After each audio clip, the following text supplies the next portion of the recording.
Hey everyone, welcome back to my channel, East Bay Stamp Chick. This is Michelle, and I'm here with my 2023 Crafty Goals collab video. So it's March 1st, and at the beginning of the month we go through and review my crafty goals and how did I do for the previous month. And didn't make all my goals, but I'm getting closer to making my goals. So let me just go through the list with you, tell you what I got done, what happened, and then I want to show you some of my projects that I completed. I actually made a lot of cards in the month of February, and I want to show them to you. So I had a really fun time with that. So my goals, just to review here, was to shop my stash, use something I haven't used, complete 3 to 4 YouTube videos a month. That's my hardest one. Complete 20 or more projects for my Instagram posts. Do 1 to 2 Facebook Lives for my design team. Okay. And then I just have the hashtag Crafty Goals 2023. So February, I did 2 YouTube videos, and I actually almost had 3.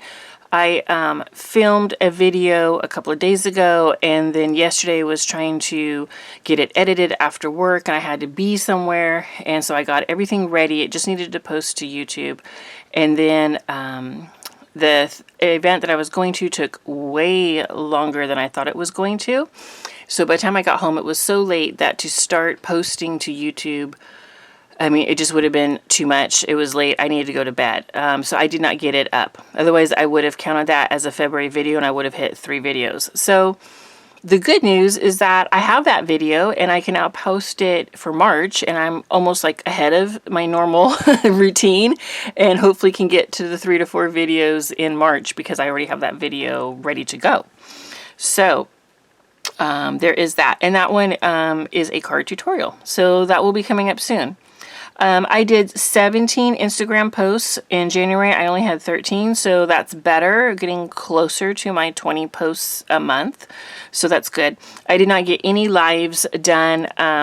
Really had some scheduling conflicts and just had a really tough time with that. So hopefully in March I'll be able to get some lives. I did use some stamps and stencils that I already had in my stash, and I'll show you the cards I made with those. And some of them have been in my stash for like a year.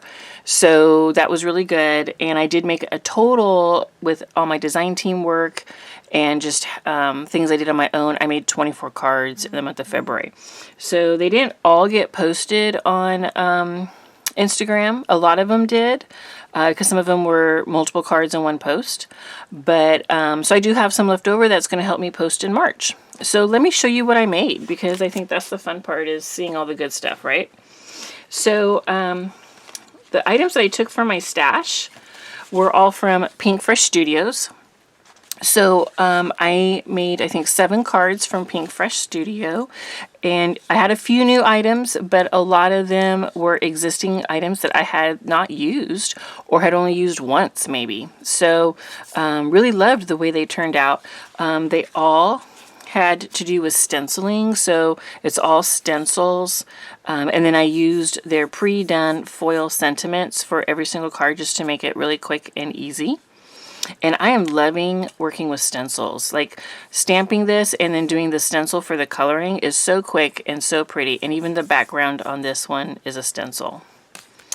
And they all had, like, not all, but most of them had matching dies for it, so you got to cut out the stencil, which I think is so fun too, and really pretty. I used Distress Oxide inks on all of these, so that was the only thing that wasn't really Pink Fresh Studios, but otherwise the stamps and the dies were all Pink Fresh. I love that Argyle stencil. This right here is washi tape that they make, and then they have the matching die cut. I think this one's my favorite. I love those daisies, and I just want to make this like in every color. But so that was really fun. So those were all like personal ones I made myself. And then the next stack is everything that I made for one of my design teams I'm on, Sweet and Sassy Stamps. So these all have pieces of the new release. And these mini slim lines basically were one background stamp that I cut in half and then made them into 2 cards. And I did that twice with the same background stamp. And so you can see both of those there. I don't make mini slimline very often, so that was kind of fun. And then there was a new stencil. So I used the new stencil, and one of these, this darker one, is where you stencil with the ink, and then when you take the stencil off, you spritz the stencil with water and you press it onto your paper and you get this lighter version. Okay, so that was really fun. Here's another one, and I did cut around the stencil to create that edge.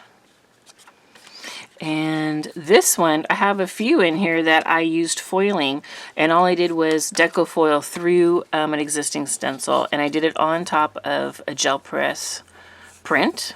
So it's a gel press print in the back, deco foil through a stencil, and then a new stamped right there, that big moth I love.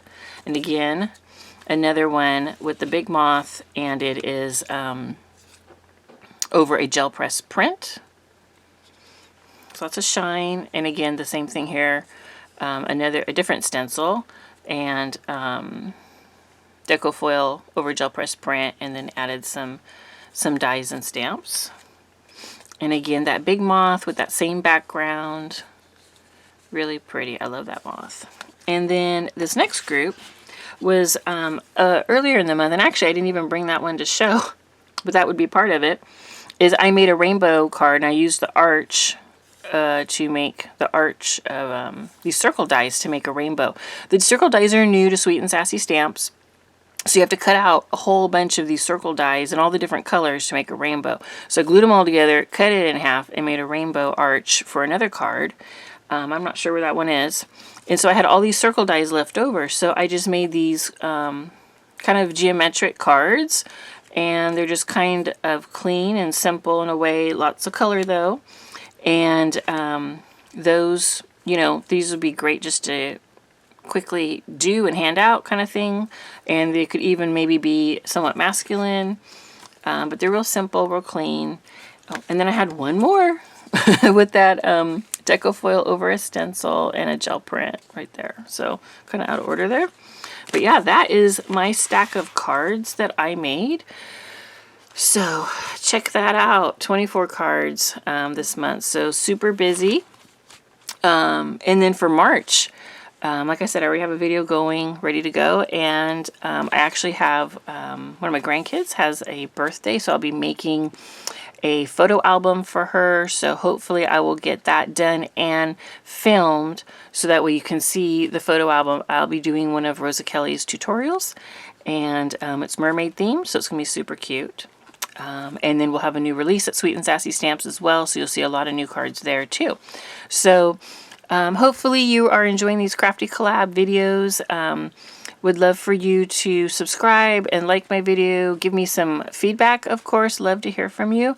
And follow me on Instagram if you really want to see every project and see a few more details of those projects. But anyways, thanks so much. It was a much better February than January, and I'm looking forward to a great March. Bye.